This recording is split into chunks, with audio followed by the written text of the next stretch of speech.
Hi everybody, welcome back to the Hard Reset Info channel.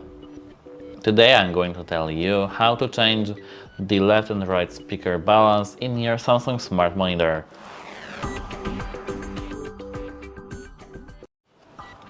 At first scroll to left where all your options are, and here scroll to the settings. Now click all settings, and here scroll to the sound here. Here, as you can see, the third option is expert settings. Go to that, and the first option here is balance. Click it, and now we can move our sound more to the right speaker or more to the left one. We can reset it using this button. And that's it. Hope it helps you, and goodbye. Have a nice day.